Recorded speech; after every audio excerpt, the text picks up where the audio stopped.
Welcome back.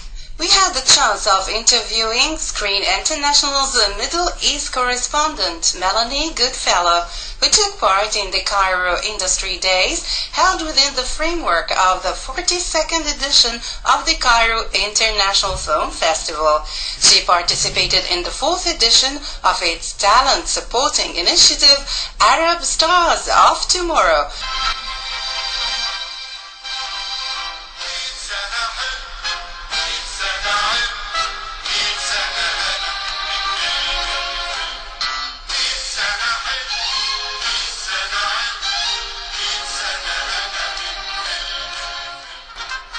So hi Maya, this is Melanie Goodfellow. I'm a journalist. I cover France and the Middle East for a film magazine based in London called Screen International.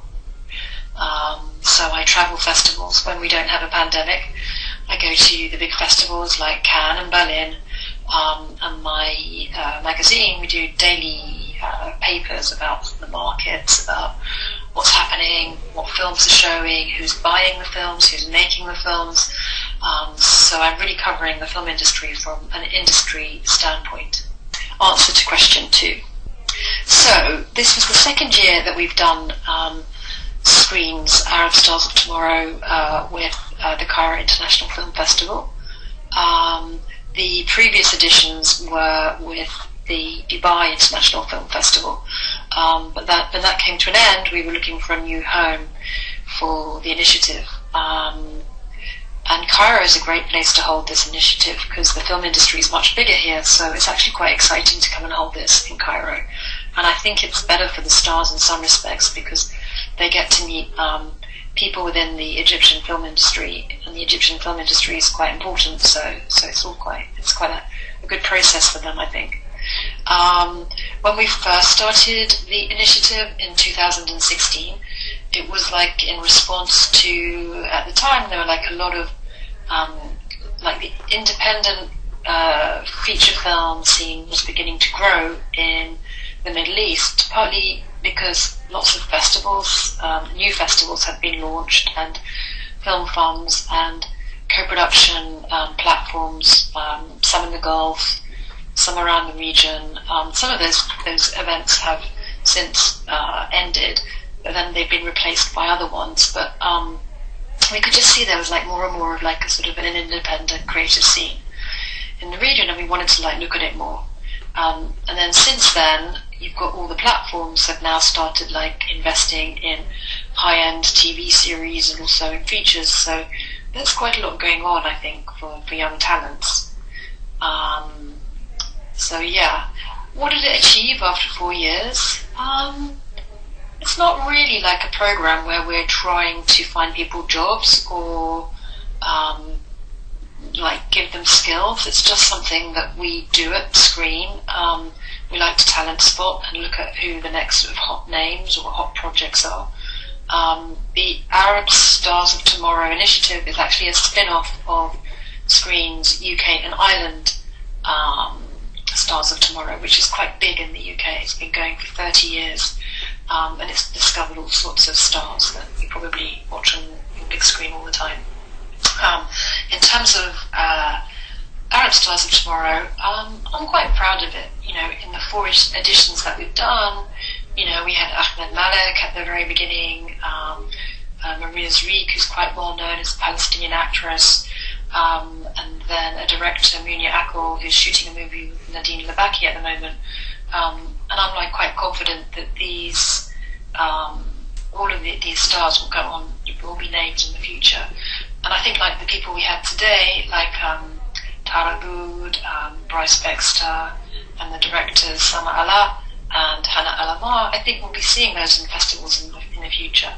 And then just having these people come to Cairo, I think, was a really good experience for them. I could especially see for like Tara Aboud, it was like her first film festival, and the film she's going to be in, which is going to be world premiering somewhere in 2021, Amira, that's probably going to go to a film festival, like a big one next year. So I think like Tara, you know, got some experience on the red carpet, and she's only 19 and sort of got to like be around in a film festival. Bryce context. He lives in Morocco, and he hasn't really travelled the rest of the Arab world before, so it's like a great, I think, experience for him to come here and meet these other professionals in the Arab world. And the same with Hannah. She's travelled a little bit because she's done co-production platforms. But I felt like it's just something where they network a bit and they make a contact, and I just think it's a positive initiative because it gets people together and puts a spotlight on them, and shows off some of the talent that you have in the Arab world. I know there are lots of other initiatives that also highlight Arab talent, but this is just one of them. One of the other aims is that, Screen International is a trade paper, so lots of people in the business read it, and so sometimes, not always, but sometimes after we've spotlighted people, they get approached by agents, or they might get approached by producers if they're directors and things. So all in all, it's quite a positive thing to do. Unfortunately, I didn't really watch many movies because I was working quite hard and trying to pull this together and interviewing them, because we're also doing an online event that will go on to Screen International's Screen Daily site on Tuesday morning. So that was quite a lot of work. And then I was sort of sitting with stars and sort of not looking after them. That's not my job, but sort of hanging out with them and knowing them a little bit. So I didn't get to go to many films. I went to go and see Gaza Mon Amour, the Palestinian film, and I think if there was one film I was going to see in the festival, that was a good one. It was great to see it on the big screen, and the reaction of the audience in the Opera House was just great. It was like a really warm feeling, and people were laughing and really enjoying it. And I've been to a couple of the talks over in the Opera House, and what I like when I go there, it's very young, and you can see all these people into movies, especially during the day, and not so much into the big red carpet events. That's not really my thing, but I love seeing people in cinemas watching films. And what I like about Cairo is there's just loads of young people with their friends messing around and going to see movies and taking selfies of one another on the red carpet, and I love that about this festival. I think that the festival was pretty well organised, given that they had to do it in a pandemic. And I was quite impressed, they were keeping to the social distancing in the theatres as far as I could see. And I've been to one screening, one event where they were quite strict about people keeping their masks on. So I think all in all, I felt like it was good organisation. I didn't hear about anything that made me think it wasn't working. So yeah, I think they did a pretty good job. So question number 5, is this my first time in Egypt?